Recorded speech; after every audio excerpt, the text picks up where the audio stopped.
Does Zach LaVine want out of Chicago? We got a bombshell report that indicates that LaVine may be on his final days here playing with the Chicago Bulls, and it actually looks like he would be happy to be traded. Welcome into the Bulls Report by Chat Sports. My name is Patrick Siepman. We got a loaded show for you guys today. Brian Windhorst dropped a bombshell article talking about LaVine, and it really looks like he may want out. And we'll get to that here shortly. But, guys, I got challenged by my bosses before we stepped in the studio today again. So I asked you guys to hit 200 likes on a video a couple weeks ago. You guys did it with 357. I told my bosses that, and they said, let's test them one more time.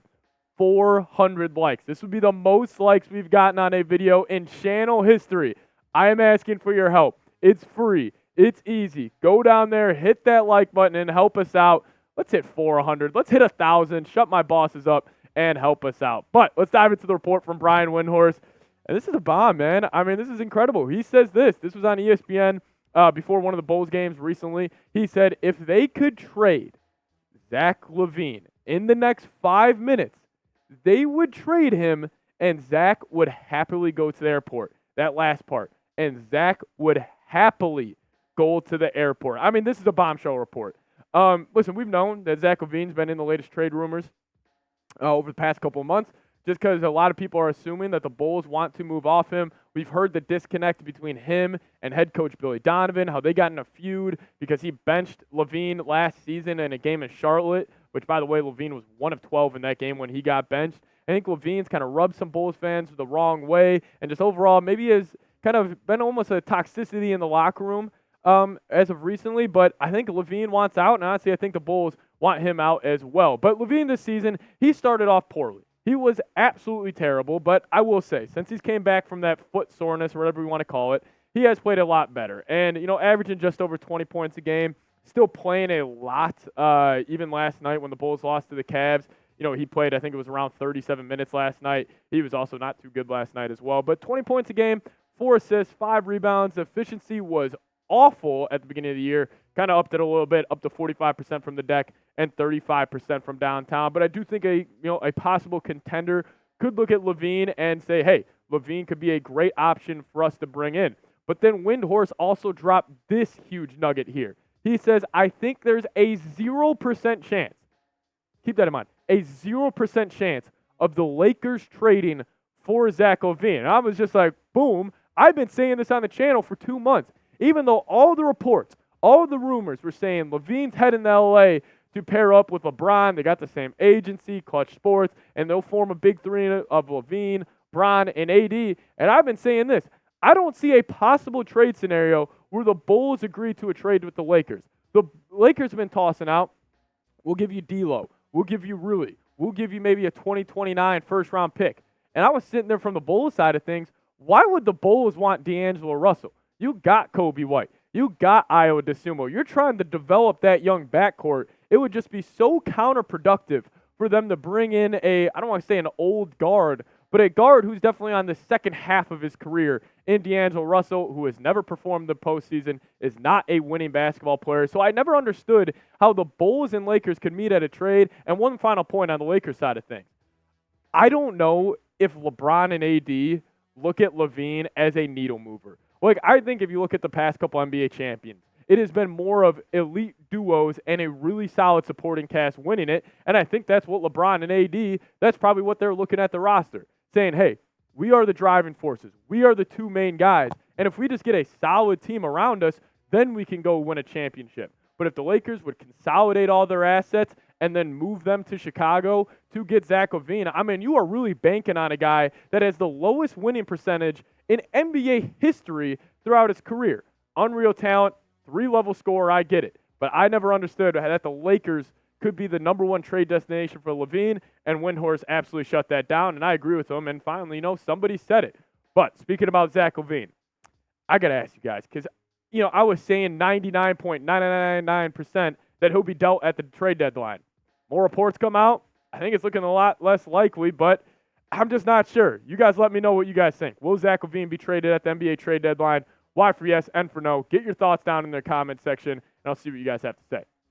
Coming up here in a second, I'm going to kind of wrap up my thoughts around the Chicago Bulls heading into the NBA trade deadline because, I think us fans, I think we're kind of sick of being stuck in this purgatory. And I'll explain my thoughts in a second, but I got to give a big-time shout-out to Prize Picks. It is the #1 daily fantasy app out there, and it's daily fantasy made easy. All you got to do, you pick 2 or more players, choose more or less on the projected stat types. You guys can start seeing the cash rolling today.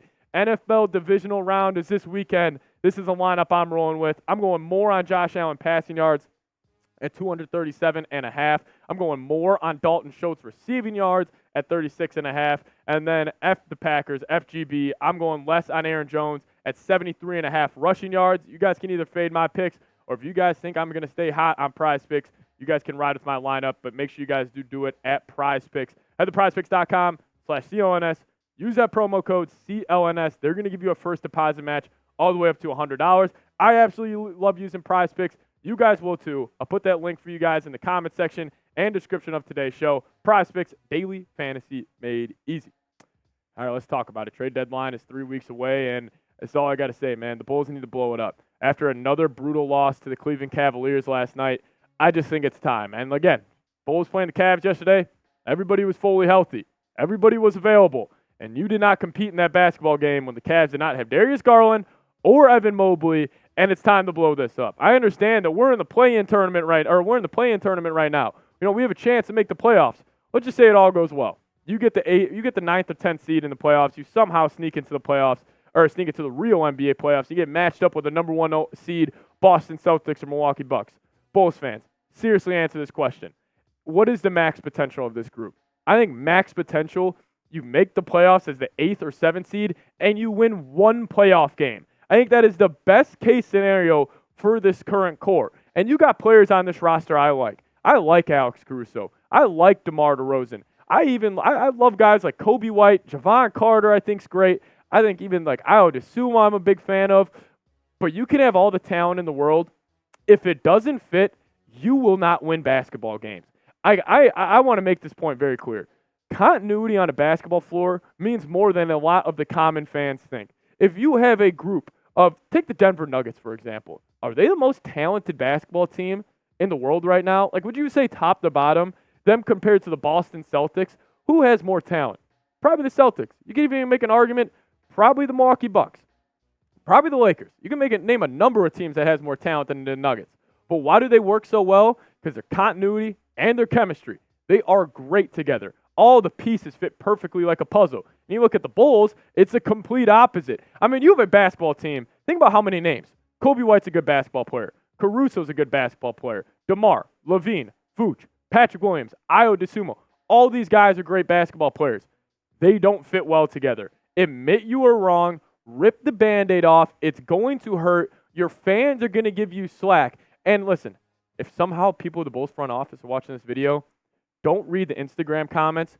Don't get mad at people, or don't get upset if people are like, oh, that's all we got for LaVine. The biggest benefit of trading Zach LaVine would be the actual action of trading LaVine, not the haul you're getting back. You can move off his contract, just blow it up, because I'll tell you what, a lot of fans are going to start tuning out. If you run this core back for the rest of the season, I promise you, fans will stop watching. Fans have already stopped showing up to the games.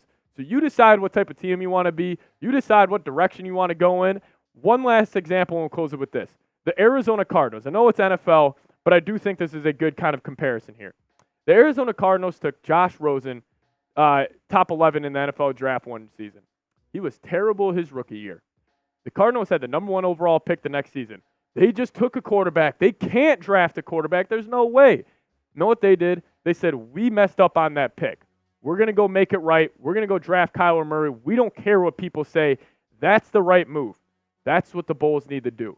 Admit you were wrong and move on and just start this rebuild over. And I'm telling you, yes, it will suck for a year, maybe 2 years, but we need to get Chicago basketball back on top. That's my rant. Kind of want to close the show with that. Just blow it up. Just blow it up. Simple, easy, move on. But hey, trade deadline 3 weeks away, like I said, so make sure you guys are subscribed here to the channel. Any tidbit, any report that we get, whether it's from Windhorst, Shams, whoever it may be, I got you. I want to be your go-to guy. So appreciate everybody who watched this video. Also, if you tuned in for my rant at the end, just comment rant or whatever it may be so I know all the real ones are. But thank you guys so much. Make sure you subscribe. See you guys next time. Go Bulls.